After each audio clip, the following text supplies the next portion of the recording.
Hey, we're gonna kick off.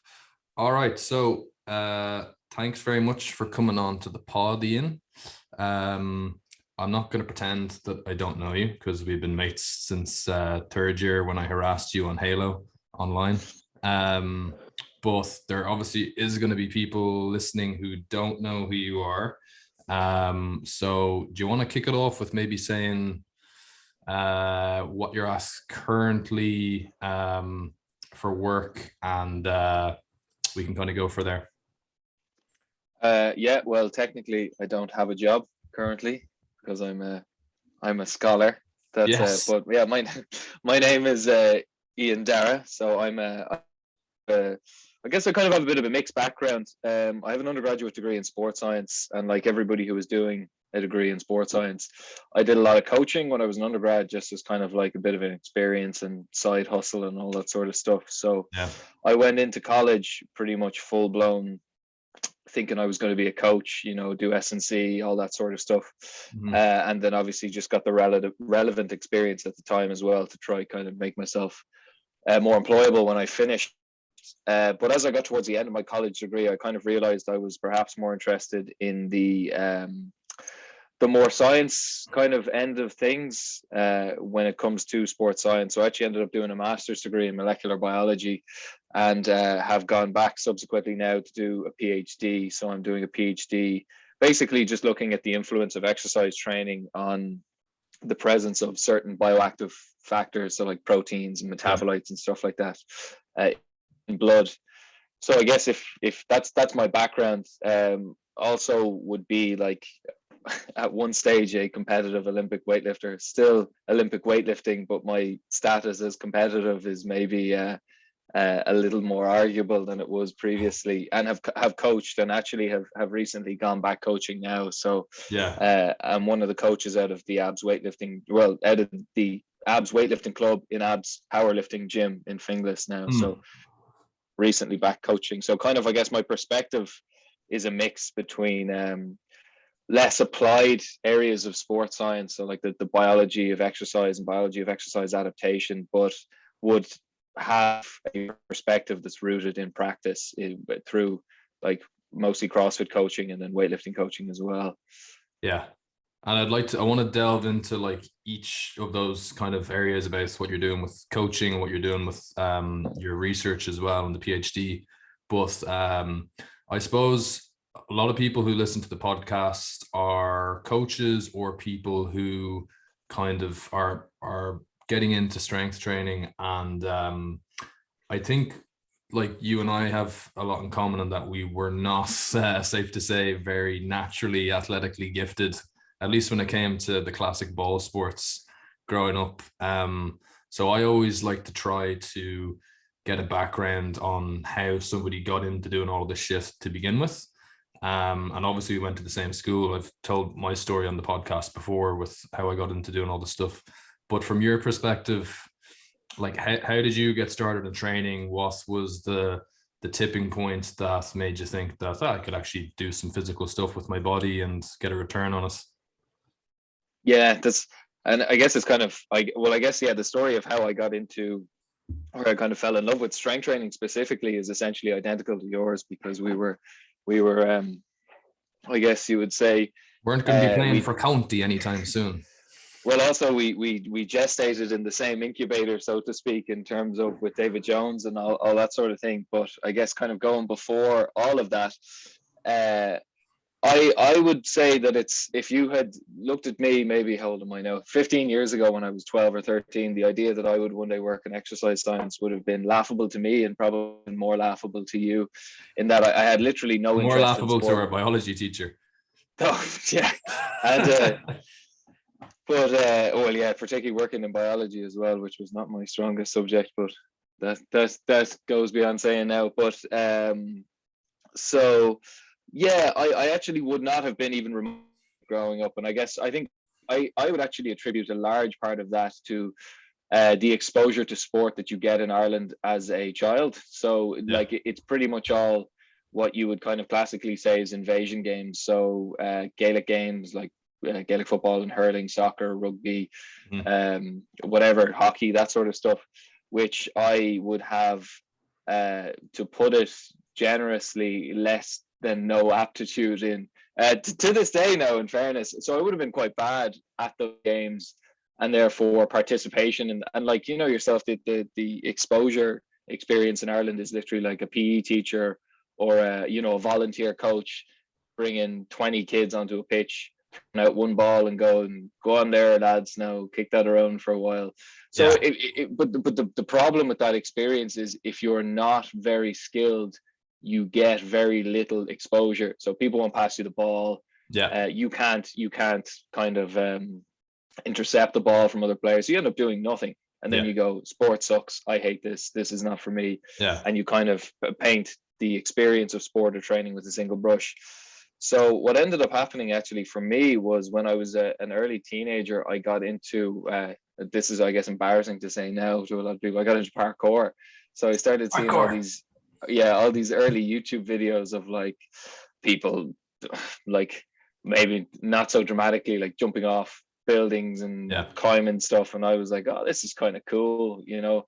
And I actually ended up, at the time, there was a small but very dedicated forum called, the website was PKIRE. It's gone now, but it was a Parkour Ireland website.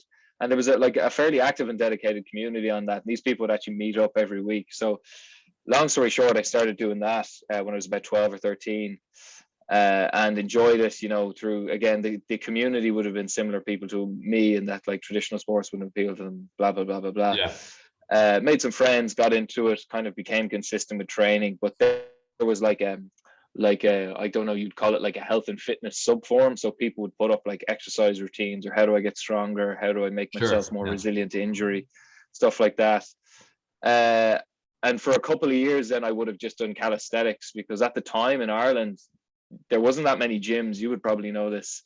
The ones that were there were quite expensive, and also would be quite prohibitive in letting like adolescents join. So my Yeah. local gym was, aside from the fact that it was prohibitively expensive, you know, like well over €1,000 a year, they also wouldn't let people under the age of 16 join. Yeah. That's pretty standard. So I actually ended up doing like a lot of weird types of training, like because I had, you know, some 10-kilo dumbbells and stuff, but would do like isometric squats with a bag full of books, and like plank holds and push-ups and pull-ups and running and sprints and stuff like that, which I actually think ended up serving me down the line, but was just, particularly when you factor in like the parkour stuff, which was like flips and, you know, jumps and stuff. So I Pretty actually think, explosive, realistically.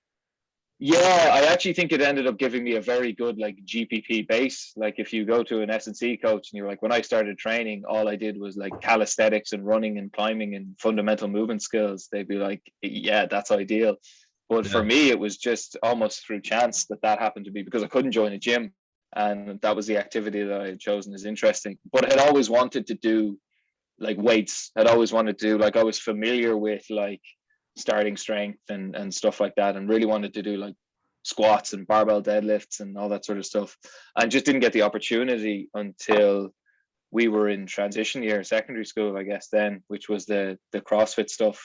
Mm. So I don't know if you have explained that story previously, but there was basically like, I guess David Jones opened up, we had this little tanker, this container that had like one squat rack and like a few dumbbells and a bench Yeah. and like pull-up rig. And the way it worked was I wanted to go down and do like strength training for parkour or whatever, do the squats and deadlifts. But there was like these CrossFit workouts. Basically, the rule at the time was like there was like a WOD. And in order to use the gym, you have to do the WOD first. So it might be like 20, 25-minute like GPP workout, you know, Yeah. like air squats and sandbags.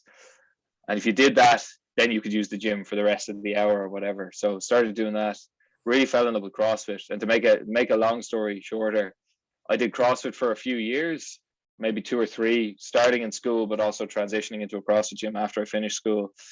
And within CrossFit, I noticed that I had a particular aptitude for Olympic weightlifting. So Yeah. just after a kind of maybe 2 years of doing CrossFit outside school, I made the decision to just transition full time into weightlifting, and that's kind of the story since then.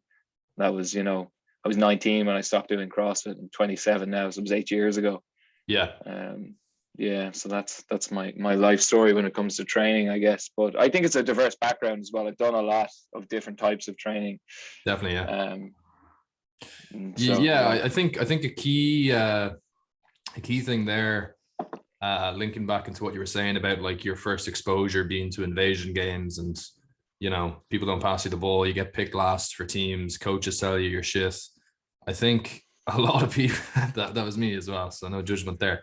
But like it just comes down to like a self-efficacy issue. Like, why would somebody want to put time into something and believe that it's going to go anywhere when their only experience of it is being told that they're not good at it, and getting that evidence to them by being crap and not getting a chance to develop their skills. So I think that like it was phenomenal for us in school to be given the opportunity to do something that didn't require having a huge amount of hand-eye coordination. Kind of just all you really have to do to be good at something like CrossFit, outside of developing skills for gymnastics and weightlifting, is just kind of put your head down and grit through some really horrible workouts and be willing to work hard. yeah, I mean, not to get too cheesy about it, but I would say it was definitely a life-changing experience for me. And I have thought back before, I was like, if I never ended up having that experience, I was like, what the hell would I be doing now? Because obviously the reason I chose sports science as a degree then was because by the time I had finished school, I was super into training. That was my favorite thing to do.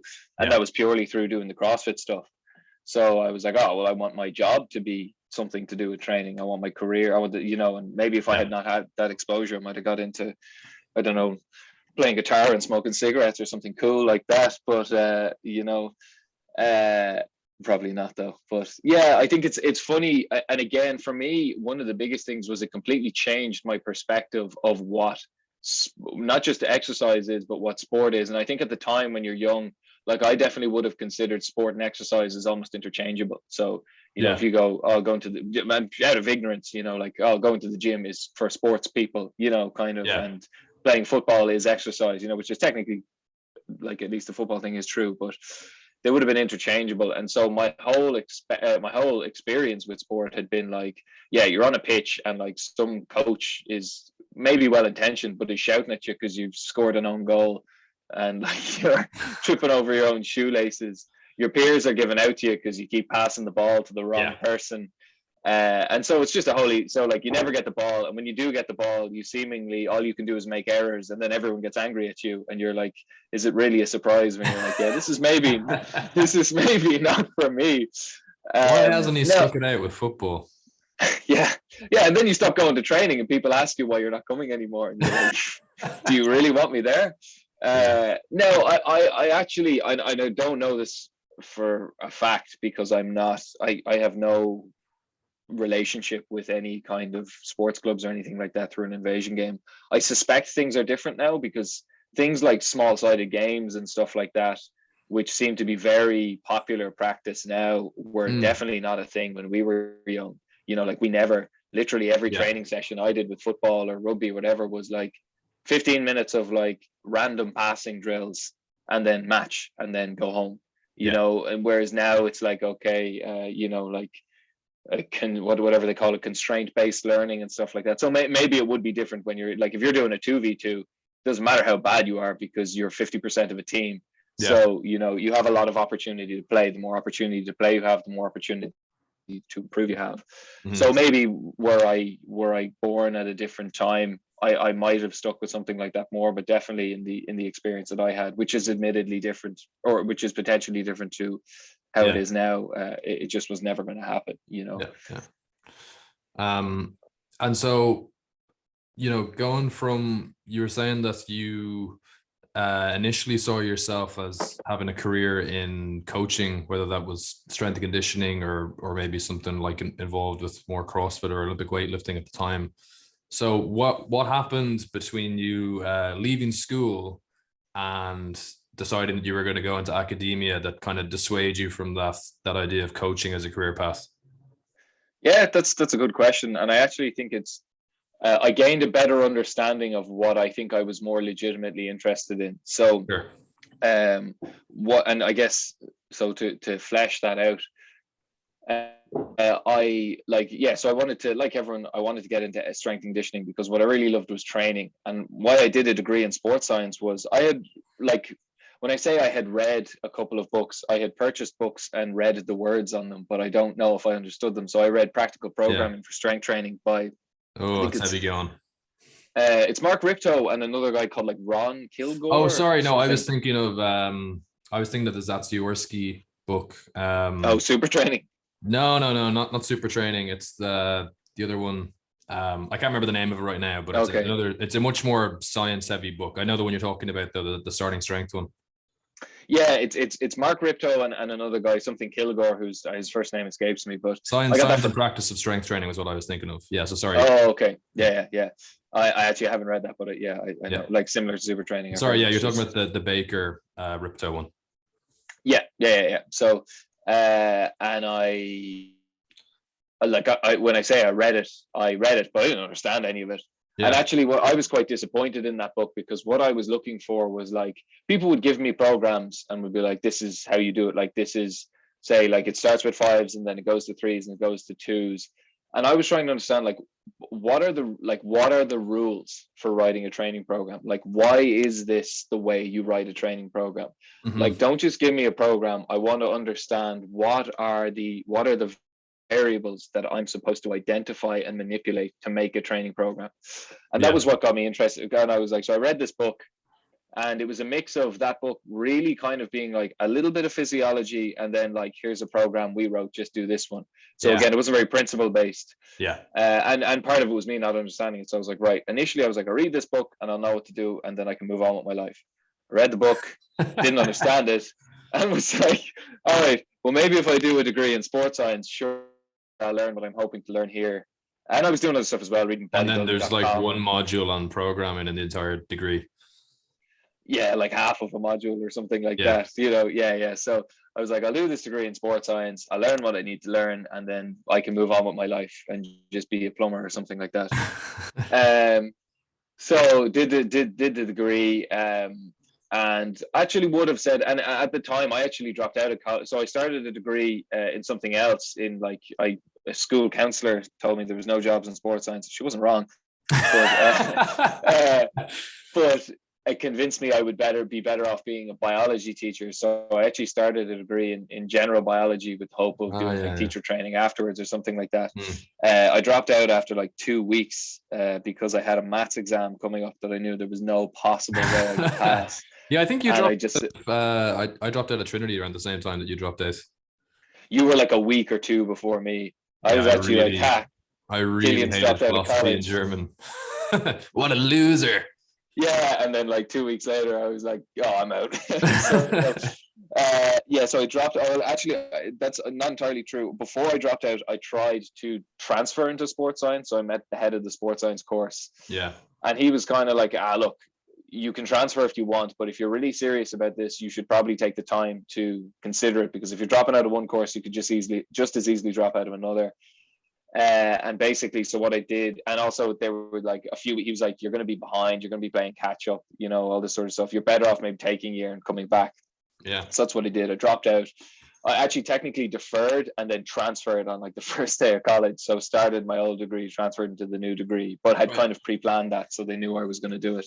But anyway, but during that year out, I was training in a CrossFit gym and they gave me the opportunity to intern. So I started coaching. So I actually had like a year's coaching experience under my belt coming into the sports science degree and had started to get an idea of like how to plan and stuff like that. I definitely didn't have the level of understanding that I wanted, but I was getting the gist. Went into the degree in sports science again, kept coaching and also started to meet people who were like, DCU is great in that DCU has quite a good culture of sport. And a lot of so there's actually, if you train in the gym in DCU at the time, there was a lot of people who worked there, but were also doing like S&C, particularly with Gaelic football teams. So like Tommy Mooney, who's a mutual friend of ours, I met Tommy when I was in college. But even if I wasn't directly working in sport S&C, or Stephen Bennett as well, who, like I knew people and was like having lunches and coffees with people who were doing S&C. So I was learning informally through kind of socialization as well, which was great. But doing all that, going through it, what I kind of figured out was, and I think that the big catalyst for me was in final year, I got a great S&C opportunity, in that I got an opportunity to work with one of our national women's hockey teams, so the under 21 Irish women's national hockey team, and their build up to a European championship in Valencia. And myself and a friend were doing strength and conditioning for them. And like, this is kind of the dream when you're into S&C starting out. At least for me, it was like, oh, you want to latch on to like a high level team. That's your primary focus. All day, every day is, how do I prescribe training for these athletes and stuff like that. I didn't really enjoy it, which was quite disappointing. And that was because I realized that S&C is mostly a balancing act. So it's less about prescribing training optimally in terms of what is the best way for you to train, and more about like, how do I prescribe the training you need to do to develop your fitness around all the other shite that's going on. So be it your sports specific training, or your, like, these were college age girls, some of them were in secondary school still, so around your school and your blah blah blah, playing for multiple teams, and you actually end up becoming, it's more of a management role than a coaching role in terms of managing training, someone's load. 100%. And that was not what I was interested in, and I realized that is probably what S&C is most of the time, because you just have to pay consideration to the sport. And I was like, that's not really what I'm interested in. And then I kind of, when I looked back more in a more abstract sense, what I realized I was actually in was understanding training and the training process. And I didn't actually need to be training that many people for my interest to be satisfied. Instead, if I was studying, so again, going back to like what I wanted to learn in the first place was essentially the principles of training, so your specificity and progressive overload and all that sort of stuff. And once I figured those out, or learned what they were and learned how you could structure a program under consideration of those principles, then I kind of was like, well, I'm still interested in like, why is that the case? Or what actually happens? So like, when you apply overload, what is the response in the body that produces adaptation? How does that translate to performance? And why do we need to vary exercise, stuff like that? So again, I just realized my interest was actually in a more abstract, my interest was in training in a more abstract sense, and that was kind of what inspired me to go down a more academic route, where I'm like, I actually don't need to be working with a lot of people. I like to be working with people because it keeps my finger on the pulse, and it makes sure that I'm thinking about things like I'm seeing training in practice, so I'm not changing my thinking in a way where it doesn't match up with reality as much, which is a problem that can happen when you're only looking at data and particularly physiological data. But I don't need that to be my primary activity. In fact, it's more of an accessory thing that I do to make sure my main work makes sense. So it was a bit of a long-winded answer, but that was kind of how I ended up realizing that I wasn't interested in coaching people. I was just interested in understanding the training process and maybe optimizing it if I can. And even though I've pursued coaching as my career path, I also thought that strength and conditioning coaching specifically was what I wanted to do. And I think that there's a huge misconception about what strength and conditioning really is, especially at the elite level, like the jobs that people fantasize about having. It's almost like your actual role and influence over the performance of people seems to become less and less the more elite the sport gets and the more elite the athlete is. I mean, like I thought it'd be amazing to work in like the NFL with a top level sports team. And it seems like a lot of people's role at that level is really just trying to make sure that an athlete doesn't get hurt. Because if an athlete does get hurt, and it's not in a very kind of like obvious contact situation where some guy like knocked his head off in a tackle, and it's kind of like, oh, he tore his hamstring, they're going to start looking at, well, what could potentially have caused this? Could it be some of the stuff he was doing in the weight room? Could it be like the physio's not doing a good enough job with like their prehab stuff or whatever?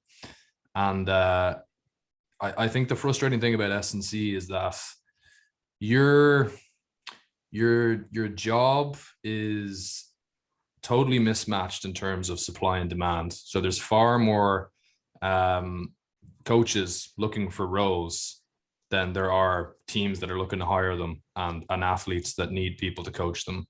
And your job performance is also being evaluated by people who don't really understand what it is that you do, and don't don't know if you're doing a good job or not, other than the team is winning.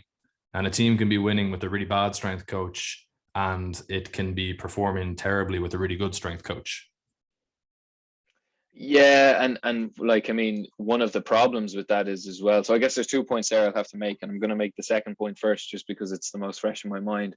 But you're right, and I actually think that's why you get one of the one of the reasons you see almost so much quacky stuff. And I guess NFL is maybe a good example where you see some well, like Joel Seedman works with a lot of NFL people. I don't know if I'm going to get sued for libel for that, but he's obviously a complete lunatic, like, you know, with some of the practices that he does. And he works with a lot of really like starters in NFL teams, like quarterbacks and running backs and everything.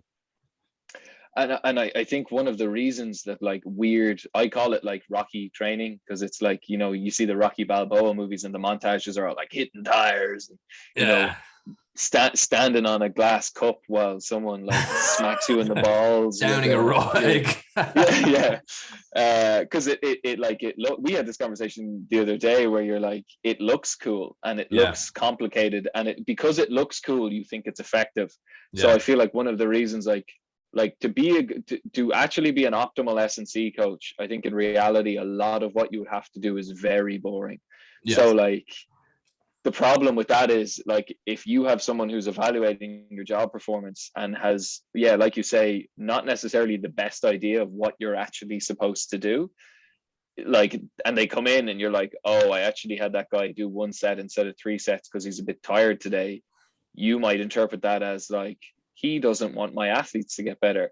However, if the coach comes in and he's standing on, and the athlete is standing on a Bosu ball with chains around his neck doing squats, he's like, whoa, that's got to be developing something. He's working hard, you know? So it's like, that's part, I think maybe that's some of the reason you see some madness in S&C. The other thing is, the first point I was actually going to make is, I think one of the problems is like all of the or one of the things people don't understand is, like, all of the kind of quote unquote glory in sport happens at the senior level. So it's the, you know, the adult athlete most of the time that wins the Olympic gold medal. Obviously it's a senior NFL team that wins the Super Bowl or the Six Nations or whatever.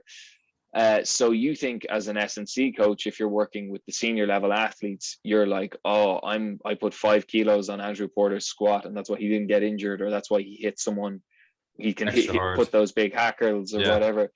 The reality of it is, though, I think for a lot of athletes, most of that work gets done in the development stage. So it's actually in the academy. It's when you're 15, 16, 17, 18 that you get your squat up to 250, and then you spend your entire senior career doing the minimum amount of training you can to keep your squat at 250 while also not getting injured.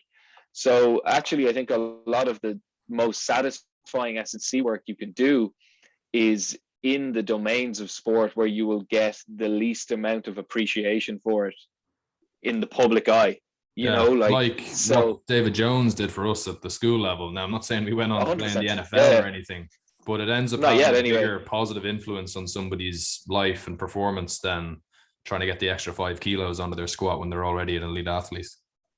Yeah, and like, even when you think about it in terms of an athlete pathway, that does make sense, where you're like, if you say let's just take an NFL, like an American football player, like, ideally you want them having, like, if you think of strength development as like a curve, you want the steepest point of that line in strength development probably to be in high school, start to slow down when they're in college, and then just level out when they're say signed to a pro team. Because what that means is, you're like, oh, that athlete probably at the highest amount of their, like, strength potential, like, genetically they can reach without doing a lot of very specialized training. So they're basically as good as that you can get them, unless they transition to like powerlifting or something like that, which obviously they're not going to do. So what that means is, at the senior level, they can spend most of their training time and most of their recovery time focusing on the game. And that's ideal, because it's easier, like, you know, everyone knows it's easier to maintain a degree of fitness quality than it is to improve it. So strength or whatever. So what that means though for an S&C coach is you aspire to be working with the Steelers or whoever. I don't even know if that's a good NFL team, but let's just say Not they this are. season, but historically, yes. I'm sorry Yeah, to say. okay. Yeah, so you want to work with the Steelers senior team, but actually if you go in there, a lot, like all the glory has been kind of won for you by other coaches, and what you're really Yeah, trying to do, like what you really should be doing is like, nah man, do that for like one top set of a double at like yeah. RPE 8 and that'll be grand. I'll keep your front squat where it is and you won't Mhm. get injured. You know, like that's the Yeah, even in things like the off season, you're like, give them a break. You need like 6 weeks to get them back to where they were before, not necessarily improve them with a bit of like progressive training, and then it's like holding pattern, holding pattern, holding pattern, yeah, and that's not very exciting. And like the load management, and I guess the problems you face are all load management, where you go like, crap, we have 4 games back to back or whatever. They're only going to get maybe 3 S&C sessions over a 4-week period, which can happen. How yeah, can I make those sessions meaningful for maintaining something, you know, and or facilitating recovery? You know, like that's and like those are the kind of problems you face. And for most yeah. people, myself in particular, they're not very exciting ones. You know, you No, actually want to be improving athletes. You want to feel like you're contributing to yeah. improving their capacity and therefore their performance. And that's why I love coaching people one on one who aren't athletes, because I have full control at least over every single thing they're doing training related. And yeah, I think I personally learn more about the training process like that, because each person is like a little individual case study as opposed to 15 or 20 athletes in a gym and they're all following a general program. But I thought what you said there about like how they typically are going to peak their strength before they actually even get to the elite level. Um, I think that's definitely true, because I don't know if you follow much of Jim Wender's stuff anymore, but he actually works as a high school strength and conditioning coach now. He like volunteers at his local high school, and he's had a lot of success with the team that he's coaching, and they went from a losing record to a winning record. Now, how much of that is due to just the training he did, I can't say, but he was saying he's noticed that like almost without fail, any of the guys who get scholarships and go off to college, when they come back to visit him, they're all almost universally saying that they got weaker, like considerably weaker than what they were doing in the equivalent of high school or 60 or whatever. And he's just like, it just doesn't make sense, like how you could take athletes who are, you know, so genetically gifted that they're getting scholarships to like Division 1 colleges, and actually making them weaker over the course of a year.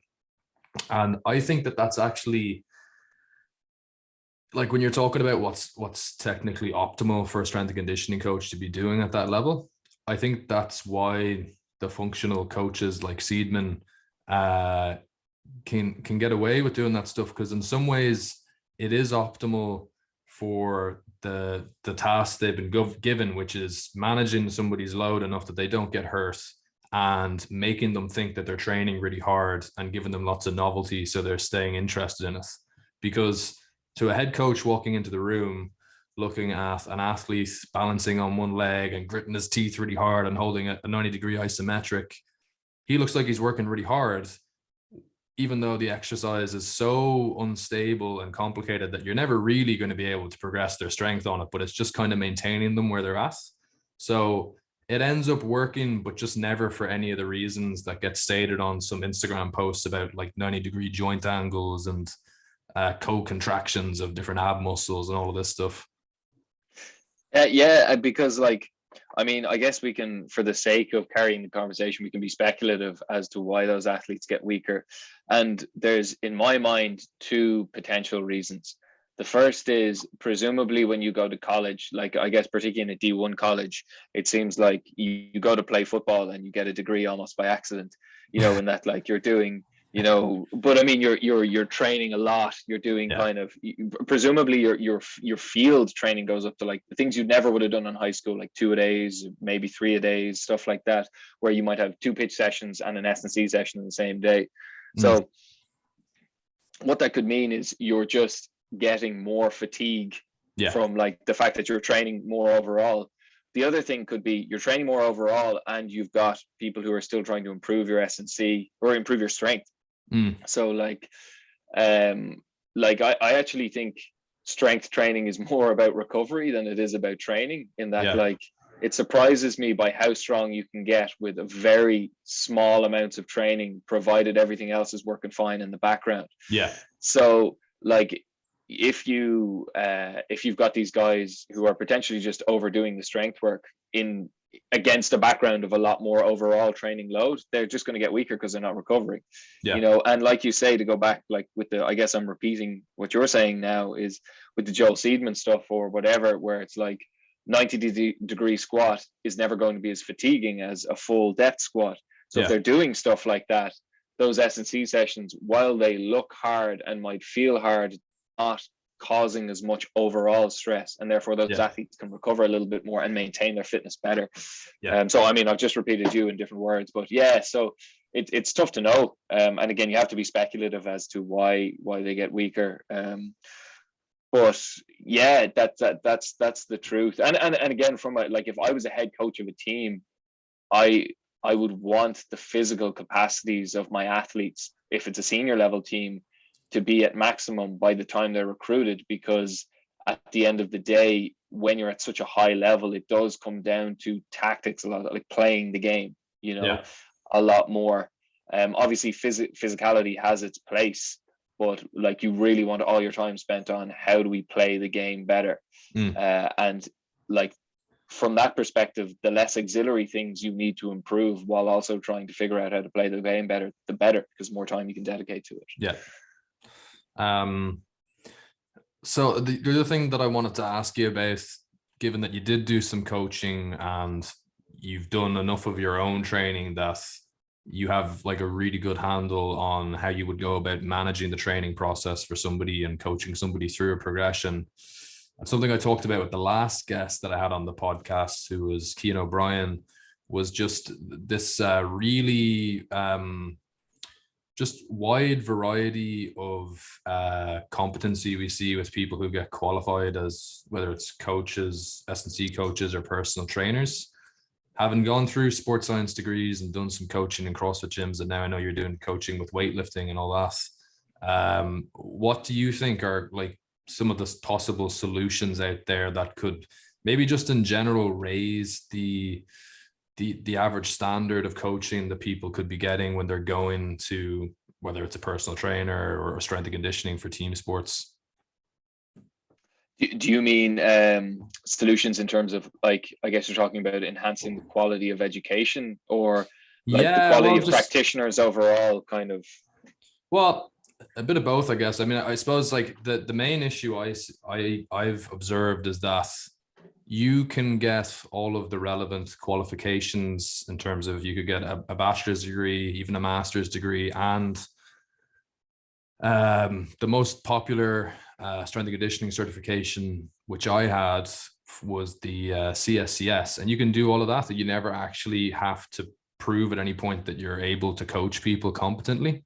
And we probably both know people that we were in college with who maybe got A's within the scope of a sports science degree, but it didn't actually equip them to know how to coach somebody going into like a real world scenario then.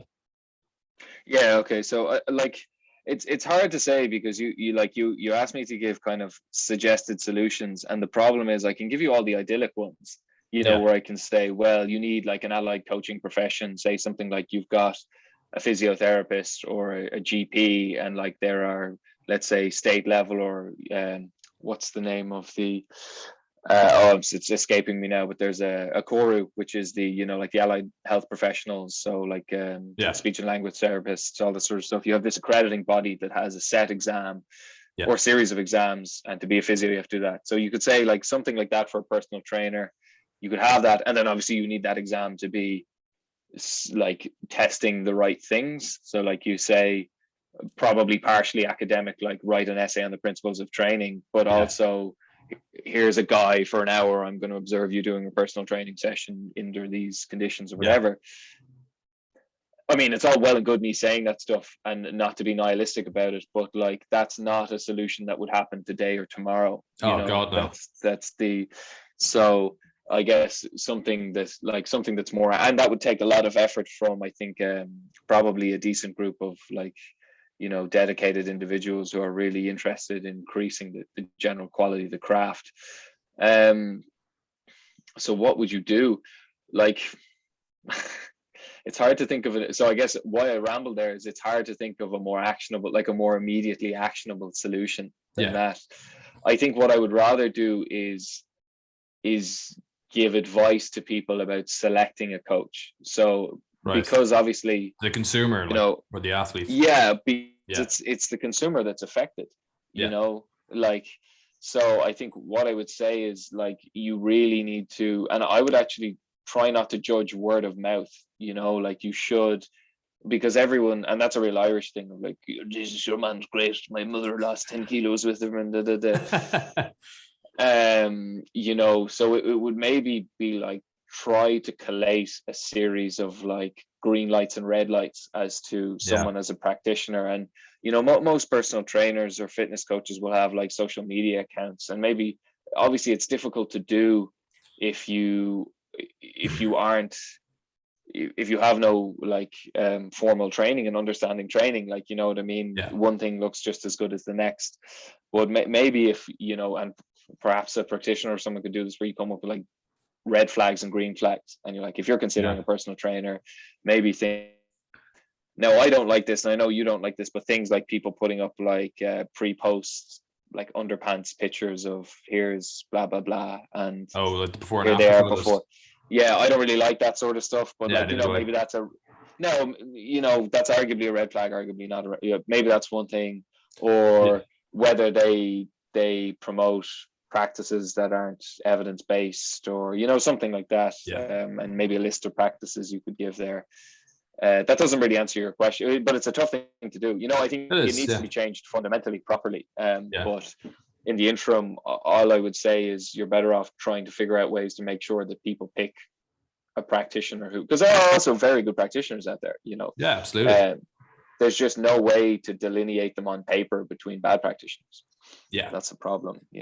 It's a shame that it comes down to the consumer having to go away and do all this research, because like in an ideal world, you should be able to trust that if somebody has some kind of a certification for doing a job, that there's a certain standard that you're going to expect to get. But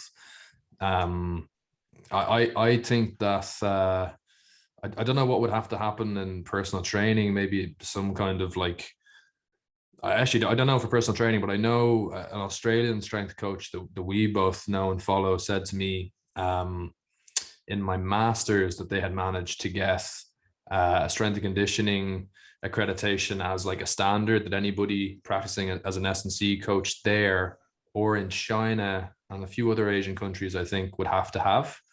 And I was asking about how, and this is a good strength and conditioning certification. It's the ASCA one. I think you have to prove that you can coach to some degree on that one. And he was saying that the way that came about, that it became a requirement, was that there was just a huge fuck up where a guy was coaching, I think it was an Aussie rules team, and he gave them some kind of a supplement that had a banned substance in it, and the entire team was banned for, I think, a full year from competing in whatever league they were in.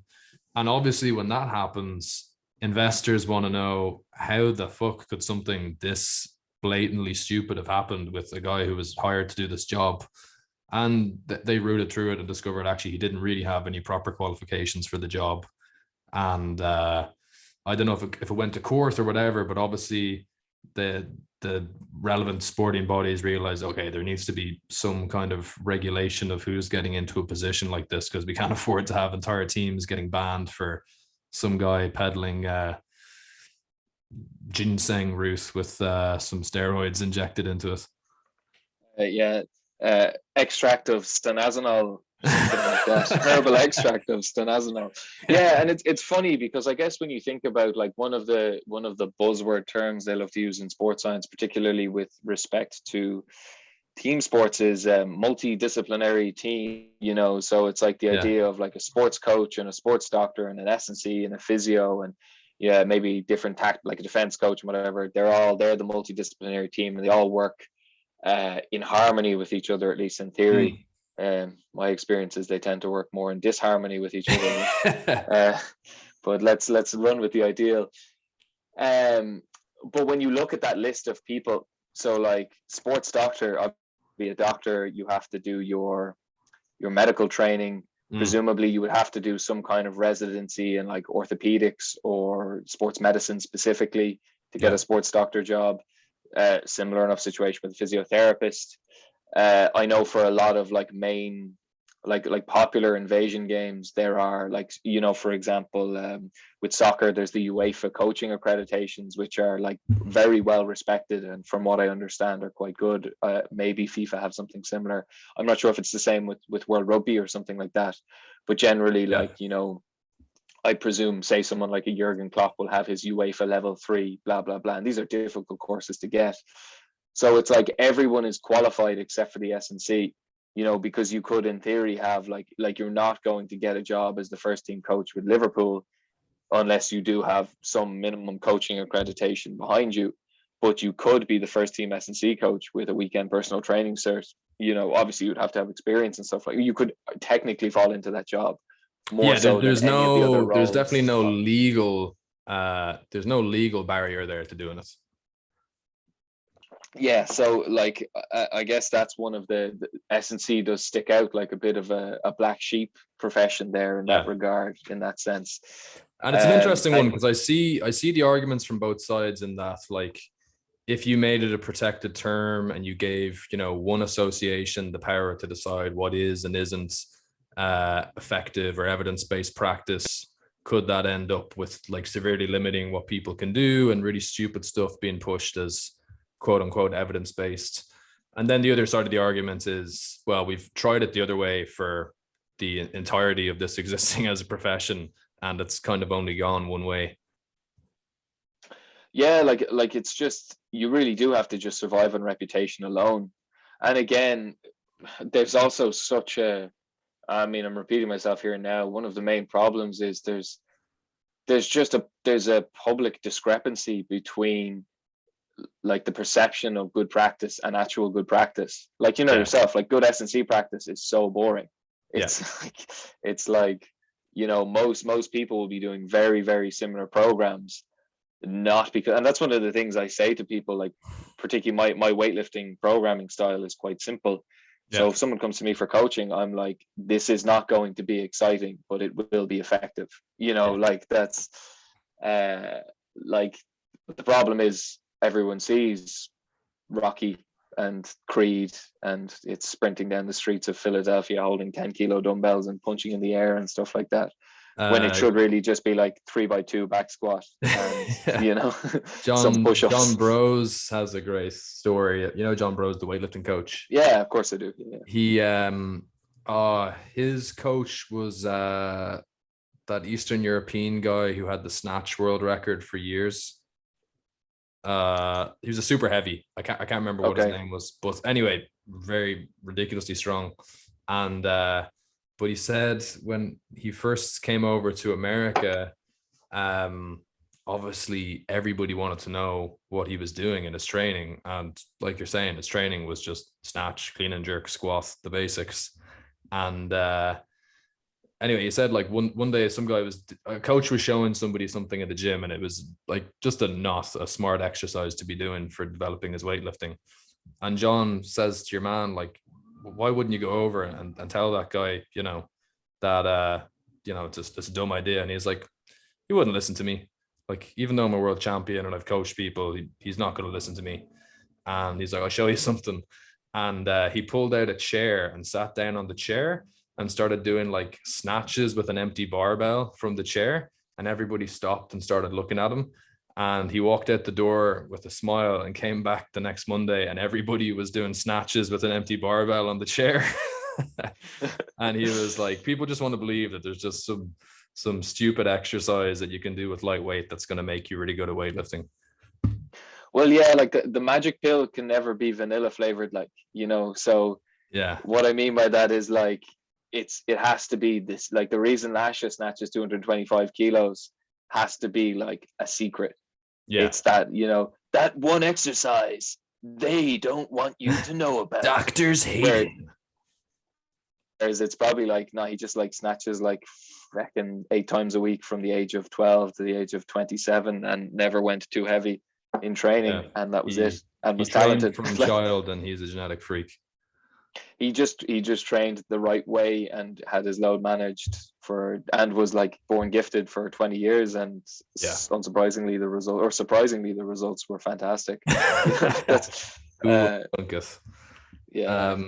So tell me, you're back doing weightlifting now, and you're doing weightlifting coaching out of ABS, correct? Yeah. And I'm sure there might be some people who are aspiring weightlifters, or maybe people who want to try weightlifting in conjunction with a sport or something like that. So what's the story there? What are you doing in ABS?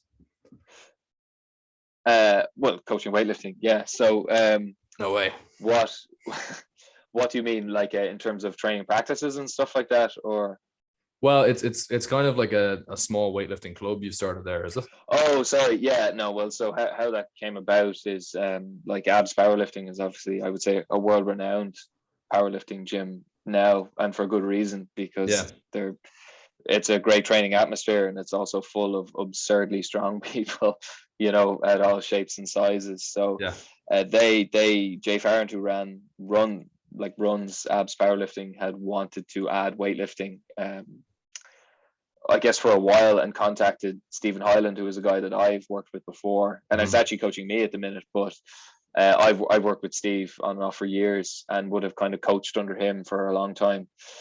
So I guess Jay kind of invited to come in as the ABS weightlifting coach, and then he just brought me along as a like a kind of right-hand man, if you want to see it that way. So enforcer.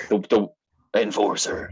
No, so the way it works basically is like, if you want to train weightlifting in the gym, you have to be coached by one of the coaches. Similar with the powerlifting, no one can train in ABS powerlifting unless they're coached by an ABS powerlifting coach. So the way it works is essentially, if someone joins the gym and wants to do weightlifting, they'll just get assigned to one of the two of us, and we kind of split that arbitrarily. So it's like, if I'm coaching 5 people at the minute and you're coaching 4 people at the minute, the next new person comes, you take, and then vice versa. So, and is it mostly beginners, or the people who have a bit more experience doing it as well?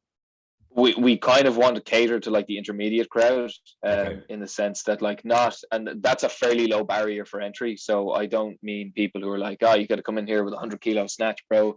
But at the moment, we don't run beginners weightlifting classes. So people who have never snatched or clean and jerked before. We don't really do that. But if you're someone who's like, I've been snatching for 4 or 5 months, I have a 30 kilo snatch, and it kind of would like you to know what a snatch and clean and jerk is, and have some practice with it beforehand. Would I be right in saying that there's probably a good few of them who maybe got introduced to the basics in a CrossFit gym and then decided they preferred that to CrossFit, or is it people who just started trying to do snatches and clean and jerks in a fly fit? No, that's essentially everybody we get comes from CrossFit. Okay. All of them. No, but like literally. So you'll get sometimes you'll get people who are still doing CrossFit but would just like to improve their snatch and clean jerk technique, and they come twice a week and blah blah blah or whatever, and it's mostly technical work. Or you get some people who are like, I did CrossFit, similar to myself, I did CrossFit, I kind of figured out I had a preference for Olympic weightlifting, and I don't really want to do all the other stuff anymore. I just want to focus on the weightlifting. That's pretty much who we deal with most of the time. Now we are thinking about doing absolute beginners. It's a lot of, like, it's not a full-time gig for either of us, and it's a lot of time commitment and teaching people the lifts and stuff like that. So for right now, we don't really do that. It's more people who have some basic, but that doesn't have to be. Like, if you go, I know what a snatch is, I know what a clean and jerk is, and I can demonstrate that I can do one without my arms and legs falling off, that's good enough. And sorry, I realized we actually didn't touch really much at all on your own Olympic weightlifting background. I know you went to Euros before to represent Ireland. So do you want to maybe tell people like what your best lifts are and maybe what your goals are at the moment? Yeah, so well I did actually in my earlier days, I did 2 junior European championships, 2013 and 2014, which was Estonia and Cyprus. And actually in the 2013 European Championships. Lasha actually competed there, so that was pretty cool. We saw him power snatch like 170 as like a 19-year-old or something like that in a training hall, which was impressive. Yeah, it was cool. So my best lifts ever are 126 snatch and a 160 clean and jerk, and that's at about 85 kilos body weight. Both of those were in competitions as well. My goals at the minute, like the pandemic really put a spoke in the wheel when it came to weightlifting for me, just because there was no gyms open. I didn't have access to a bar with bumper plates, so kind of just went on a 2-year. I was lifting, but I was on a 2-year hiatus of not being able to snatch, clean, and jerk. Yeah. Right now, like my goal is always to just do more than I've done before. You know, my fitness is returning, but like I'm strong. I'm as strong as I've ever been, but my snatch and clean and jerk are just a bit out of kilter, and I guess that just comes from not practicing for 2 years and losing some mobility and some speed. So below my best numbers by a considerable amount now, but that's fine. You know, I think there's still enough hours left in the day that I might. My overall goal would be to hit a 300 kilo total. Right. Which is somewhere around 130 kilo snatch and somewhere around 170 kilo clean and jerk. Yeah. If I did that, I'd be pretty happy on calling it a day competitively. But and I think there's still time for that, but we'll see. That's the overall goal. But right now, it's just get better. You know, that's not it's not directed beyond that. And are you planning on still combining some of that with, I know you'd been doing a good bit of running there for a while combined with your lifting. Are you going to put that on pause to pursue just weightlifting solely, or are you going to keep that in there? The running, and actually like the conversation between aerobic and strength training is something that I actually have a bit of a passion for. I guess that comes from, at least academically, from the CrossFit stuff. But no, like I'm not as big a believer in the interference effect as some people, but with respect to weightlifting, it is probably slightly more apparent, mostly due to the speed element of weightlifting. Like, you do a long run and then try to do a snatch the day after, like your hips are tight and you're slow and it's difficult to do. So to optimize weightlifting, you're better off not really doing that. And I do a lot of active commuting and stuff like that. So that kind of covers my conditioning. And also, I think you and I have talked about this before, that it's probably more to do with just like the amount that your body has to recover from, as opposed to just an actual physiological interference effect. Like, I mean, if you're doing lifting and running, you're doing like 2 competing things for your recovery. I suppose technically you would be doing really 3 competing things, because you've got your standard strength training like squats, and then you've got your technical practice of the snatch and clean and jerk, which is still with challenging weights, and then you would have running on top of that. So you kind of have 3 competing demands then. Yeah, 100%. Like it is, I think a lot of the time maybe just a product of, if you could put training like load into a single arbitrary unit, the total amount of training load is just higher, and that has an effect. But weightlifting and powerlifting are obviously quite similar in the way that you train them, but the principal difference is that, like, I always say weightlifting is a very sensitive sport, in that like a very small technical fault can have quite a disastrous outcome in terms of making or missing a lift. And a very small technical fault, particularly for heavy training sessions, can be related to you slept 6 out of 10 instead of 7 out of 10 last night, or you missed a meal the day before, or you had a beer the night before. It can be very small factors that can contribute to a poor training session. So that makes, so weightlifting is a sport that is all about maximizing training quality before you even consider manipulating training quantity. Endurance sports like running are the opposite, where it's more about maximizing training quantity to the best of your recovery ability before considering, adding the nuance of quality. And that makes them very difficult to match up when you're trying to improve them at the same time. Again, not necessarily for a physiological reason of like a direct interference between aerobic and strength work, but more in more abstract terms, in that you're trying to balance something that is optimized by you training a lot versus something that is optimized by you being as fresh as possible for every training session you do. And that's the challenge. So the answer to your question is no, I'm not running at all. We got there eventually, don't worry. Running for the bus occasionally, that's it. So and you were mentioning there that the hybrid training, or maybe more scientifically, the kind of interference effect is an area of interest for you. What would be your current areas of research interest? And you're also obviously working on some as part of your PhD now at the moment. Yeah, I mean, like when I start talking, when people ask me that question, I start talking, I tend to see eyes start to roll and concentration start to drift. Yeah, Yeah. so I guess Maybe give us um the layman terms.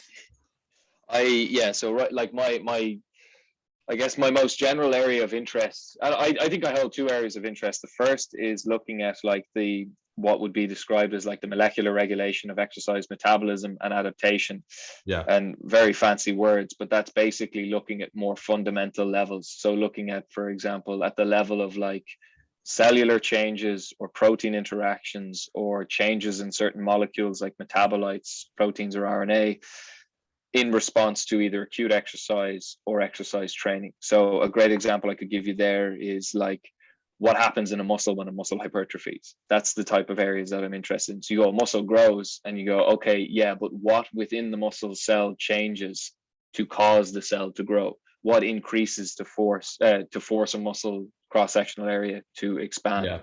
Those would be the type of questions that are interesting to me. And then when you think about acute exercise, so acute exercise would be an immediate exercise bout. What are the signals or what are the changes that happen during exercise that initiate processes that cause those adaptations to happen? So what signals does lifting weights, what influence does that have on the muscle cell Yeah. to cause it to start to grow or to Yeah. activate processes that initiate muscle growth? That would be kind of be my topic of my PhD is not specifically on muscle growth, but would be in that broad area of looking at like the molecular regulation kind of post hoc. So we've done a cross-sectional study. We did a study where we took in a lot of very high level athletes and took a bunch of measurements from them, so, and some controls, so people who don't exercise. So we're not going to be doing it longitudinally in Yeah. terms of taking people and training them, but instead we'll be comparing trained and untrained people and using that as a model for understanding some of the molecular changes that occur with exercise training. And then the other stuff is just I do applied sports science research. I have a couple of publications in varying domains of sports science. So I've done some work I did some work a long time ago looking at like biomechanics of running, so different shoes and how that influences running biomechanics.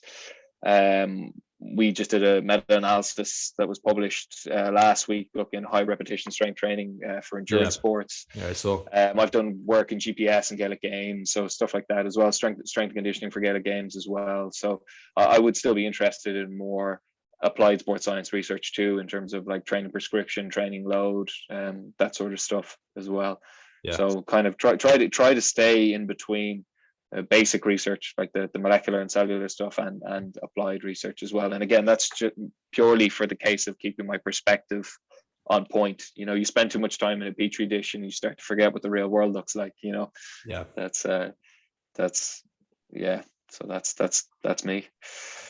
Yeah, well, the two areas are intertwined, the theoretical and the practical. So coming towards the end here, I'd be interested to get a maybe a retrospective few thoughts on. We started talking about how you got into doing all this and where you're at now. What would be the main thing, you know, if you could go back to maybe 15-year-old you when you were beginning to start down the path of doing training and then eventually that becoming a career linked into it, what would be the main thing that you would tell your younger self that you think would be of major use to you? I'll stick with respect to training. There's probably Yeah. some things outside of training that I could advise myself. Girls not to date and pints not to drink and things like that. Kebab shops We to don't need to avoid. get. Yeah, exactly. Exactly. Yeah. So with respect to training, I think that the biggest thing that I've learned over my time, my training career, if you want to call it that, is you do not nearly need to train as much or as hard as you think you do, at least with respect to strength sports. Endurance sports is a different story. I don't want some skinny triathletes in their lycra like throwing water bottles at the screen at this stage or something like that. That's the different story. There's too many of them listening, so you're probably okay.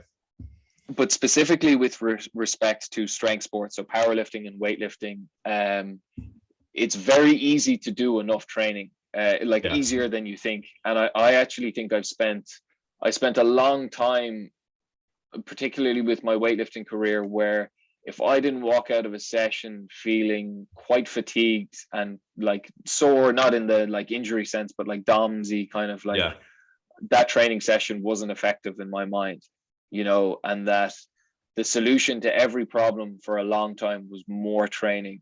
And actually, a fun anecdote, I guess fun, maybe the wrong word, but an important anecdote for me was the best lifts I ever did. So that technically the best total I ever put up was 125, 160, and that was in the same comp. But a little while later, I did 126 as a snatch in a different comp, which is why that's my PB. But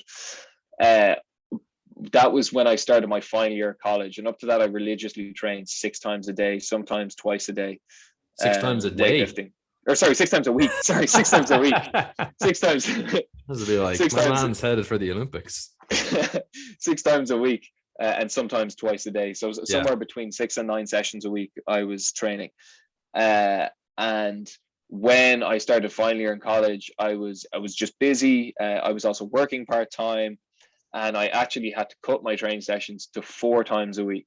Mm-hmm. So, you're literally cutting my sessions by more than 50%. Now that's an extreme response, but whatever.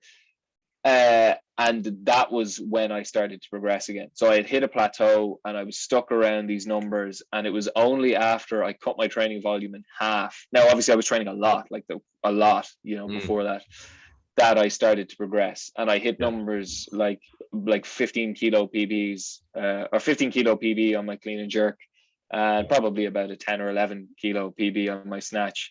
And I did the way I trained in terms of what I would do within each session didn't really change. It was simply I was doing less sessions, and that was, and again, now that's something that's specific to weightlifting, but I decided to just make sure. And my inspiration for that was like, I'm so tired all the time. All my sessions are going really bad. Yeah. Because I'm stressed from college. I'm stressed from work. I'm not sleeping, blah, blah, blah. And I just said, what if I made it? The only good session I would ever have was the day after a rest day, which was a Sunday. And I was like, what if I just tried to make it so that every training session felt like it does after a Sunday?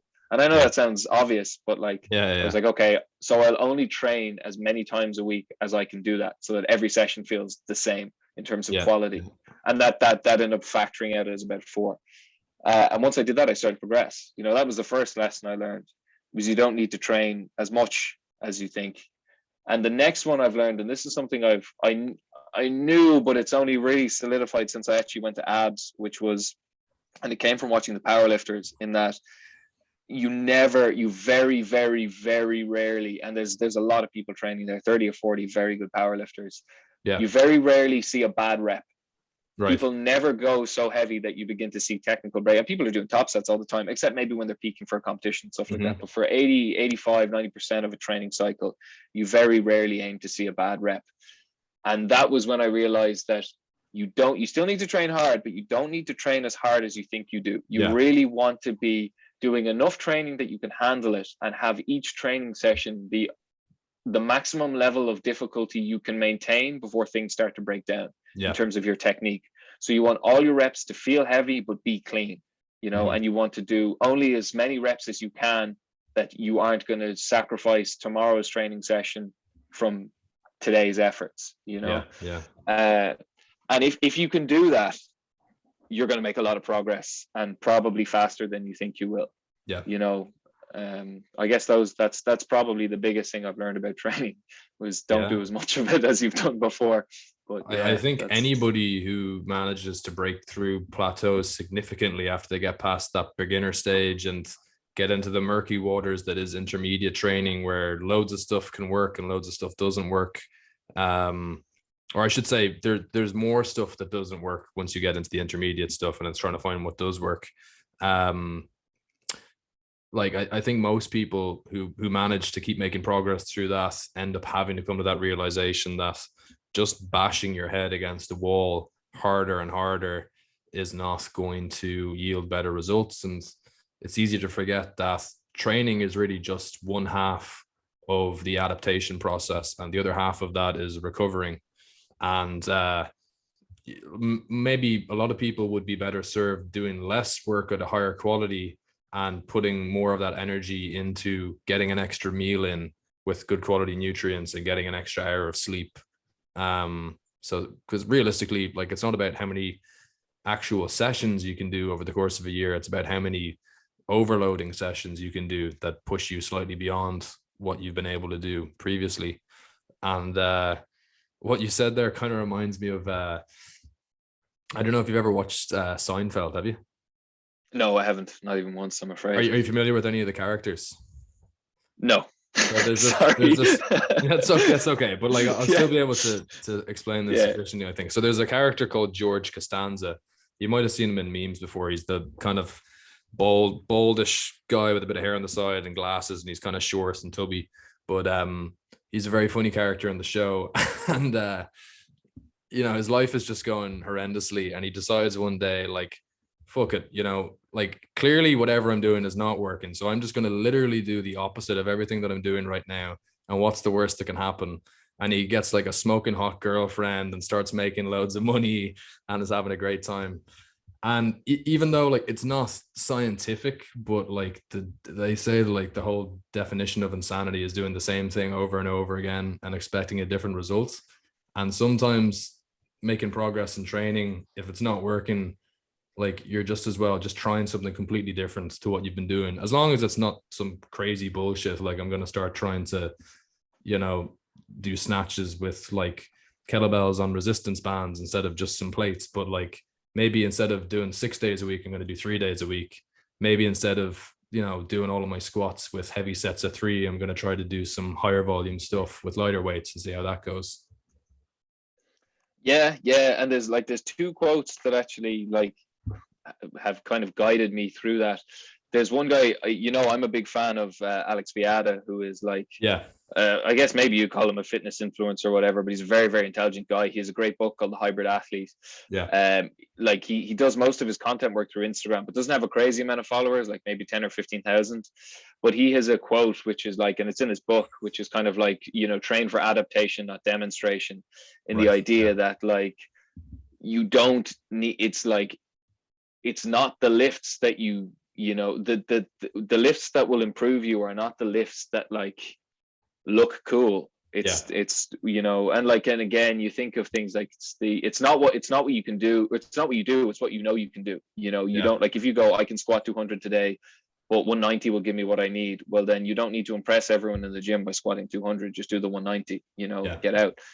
And then the other one is like, you know, and again, like, I guess it's that you get mind washed with like no pain, no gain and all this sort of stuff. And, you know, if it doesn't hurt, it doesn't work, kind of like stuff like that. And the reality of it is, like, things like fatigue and things like muscle damage and stuff like that, they don't correlate as strongly with adaptation as maybe people would intuitively expect them to. But that's kind of irrelevant at this point. But so that is something that I think about, like, when I'm training, like, and I know it sounds kind of cheesy, but like, if I'm training and I'm like, oh, okay, I was meant to work up to a double today, like, I just did that 180, and you're like, that was fine.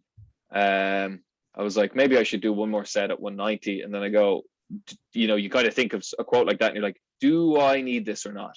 You know, and it's hard to make those decisions, because like, you're always fighting against your ego, where you're like, do you care if you need it or not? You're still gonna do 190 for 2 today and feel great.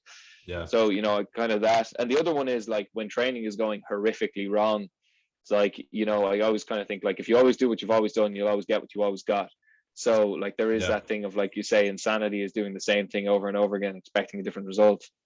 So again, like, if I'm like, right, I'm training in this sort of way, or I'm doing this and I'm just going around in circles here, you know, the one thing you have to be conscious of is, don't change one thing and expect that one change to be the right thing to change.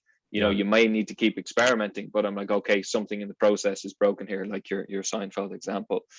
And I guess it really boils down to just trying to like silence your ego and figure out the best way to objectively make those decisions when you feel like you're in a position where you need to make them, because things aren't going right, or whatever. Yeah. And then last question, I don't know if we've already answered it. Maybe if that was the big one for you, there might be something else, but I'm always interested to hear things that people have changed their mind about recently that might have been like closely held beliefs that they had. And I'm aware that might be like kind of the biggest one for you, but like, is there anything big that you kind of held closely as a belief around training that you've changed your mind on recently? Maybe could be because of some science that you saw, or it could be because of just experience you've had in your own training or coaching people in weightlifting. Yeah, I actually guess, I mean, I would have to go back and be like, you don't need to train as hard as much Fair. as you need to. But if you wanted it more specifically, there's one thing that I would fairly adamantly believe now, that maybe to some extent, to some people might be a bit controversial, but it comes back to missing lifts. Right. And there was a time where I was like, and particularly I was very influenced by like the likes of John North and stuff like that at the time, where you're like, it's okay to miss a lot in training, particularly with weightlifting. There are some schools of thought where it's like, yeah, it's fine to miss 3 or 4 lifts in a session. I almost think, particularly when it comes to like normal strength training, like powerlifting or something like that, you should essentially never, ever miss a lift ever in training. With weightlifting, I'll give people a little more wiggle room on account of sometimes your brain just goes kaput and there's no saving a snatch. Sometimes in a squat you can hit the hole wrong and grind out of it, but there's no saving that in a snatch. But I would say 98% of the time, you really shouldn't miss a lift in training for weightlifting. Almost ever. You should plan your training or manipulate your training on a given day in a way where that isn't going to happen. Just because it's almost like you get the price of doing a rep without the benefit. Now, that's not entirely true, but it's the way I like to think about it. And it reinforces bad habits where you're like, your technique isn't right if you're missing all the time, all that sort of stuff. So I used to think it was perfectly fine, and it was almost a good thing to be training so hard that you're missing lifts every session. But now I really think, missing comp, because like it's competition. You should be going to the fullest of your ability. But in training, outside of a select few circumstances, you really shouldn't miss it all. Yeah, I was going to ask you about that. Like, do you think that there might be exceptions? Like, I remember I did weightlifting for a very fleeting time, maybe a year total, in the now disappeared East Coast Barbell, which we both know was a great gym. RIP. But will there be exceptions, like where maybe somebody is missing a lift not because of anything glaringly poor in their technique, but because they're just in their heads and maybe like a little bit kind of overly worried about the weight that's on the bar as opposed to just committing to it and getting underneath it? Yeah, 100%. So that's I guess though, like the thing with that is, and weightlifting is funny in that like training weightlifting to learn weightlifting and training weightlifting to train weightlifting are slightly different things. And you will find that with beginners, where like you have someone who comes in and they literally can snatch 40 kilos for 15 singles in a row with great decent technique. Perfect. You put 42 kilos on the bar, they pull it really high over the head and then miss it.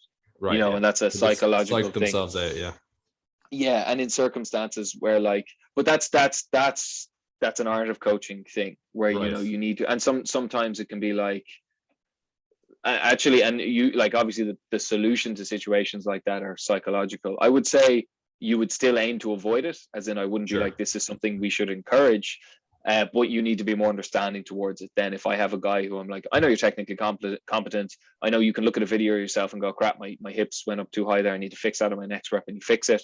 You're training to train. The reps you're doing are to make you faster or stronger, instead of improving your technique. Then you can be less forgiving with people like that. And like when I coach people, generally I'll be like, if you miss in this session, you're either done on that exercise or you're dropping the weight for the rest of the day. But if you're with a beginner, you might be like, okay, there was no actual reason for you to miss that weight other than you're just uncomfortable and you're learning. we might take it once or twice more, and you can judge it on someone's reaction, because you can also see if someone's getting very anxious about the fact that they're missing, even though they should be able to lift it. There's no point in pushing them, because you're actually reinforcing negative headspace there, you know, and it's just a case of, we'll get this in time. But yeah, I understand what you're saying. I guess when I was saying that, I meant more from the perspective of people who are training weightlifting from a like training. Absolutely, yeah, who are in that, I guess, are outside of the intermediate or the beginner stage and are into the intermediate stage. But again, even with an absolute beginner, I would not be encouraged. Like, I would not be like, that's okay that you missed that. You know, we should be trying to prepare your training in a way where that situation still arises with the minimum frequency that we can achieve.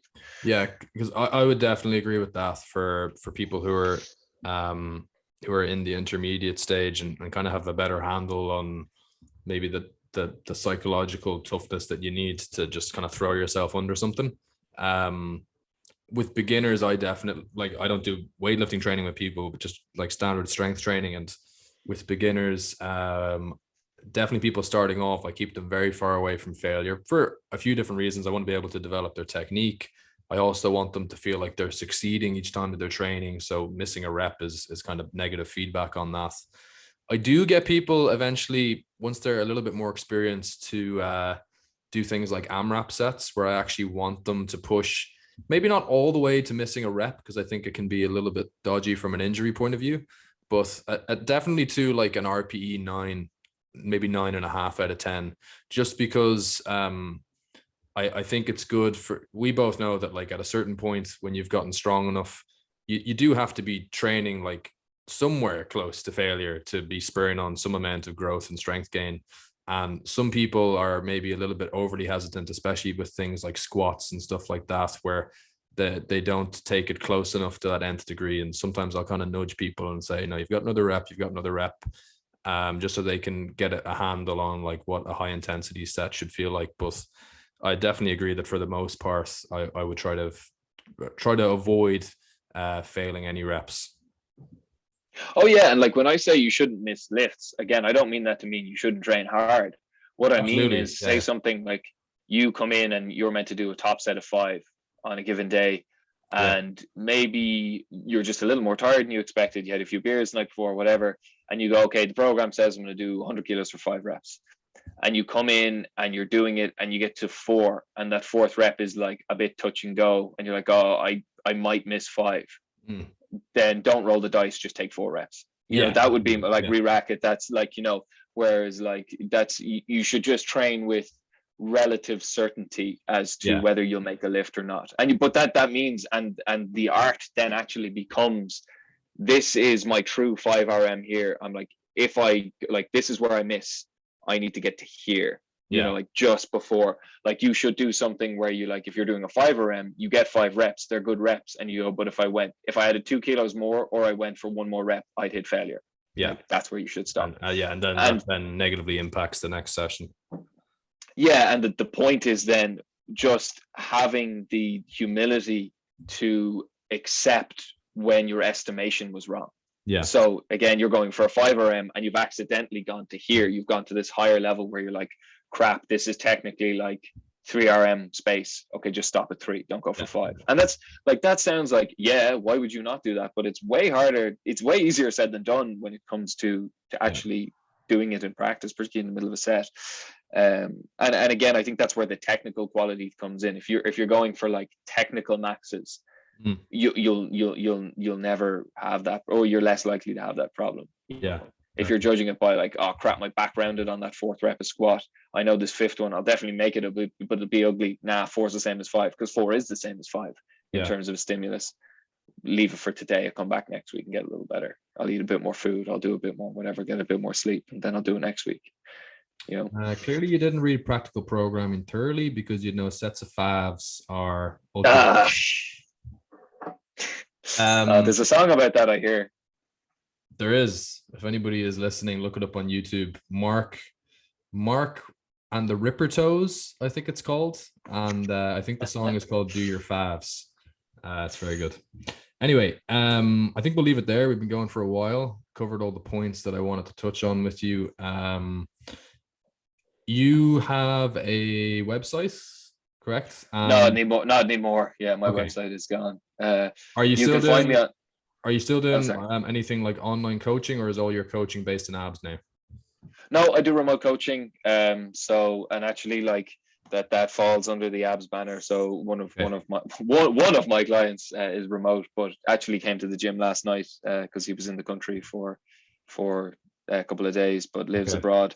So I do take online coaching. You can DM me on my terrible Instagram handle, which is Bean Swole, if that's what you're interested in. And we Yeah. can have a call or something like that. See if I'm of value to you. Mhm. That's probably the only place to find me. I'm on Twitter as well, but that's like more research kind of stuff. Darragh_Ian. But those are my two social medias really. Please don't message me on LinkedIn. Everyone hates LinkedIn. I have it in case I'm ever unemployed. But The best thing about being self-employed is that I got to delete my LinkedIn. Actually, it's probably still there, but I don't check it. Okay, well, look, thanks very much for that. I'm sure people will have gotten a lot of value out of it. Maybe next time, if you're up for doing it again, we might get you to do maybe an analysis of a paper or something like that, or maybe something a bit more academic in nature. But yeah, that the would be great. PhD noggin to use. Yeah, that's it. Yeah, definitely. I would love to at some point. So maybe we can set that up. All right, good stuff. Thank you for coming on, dude. Thanks for having me.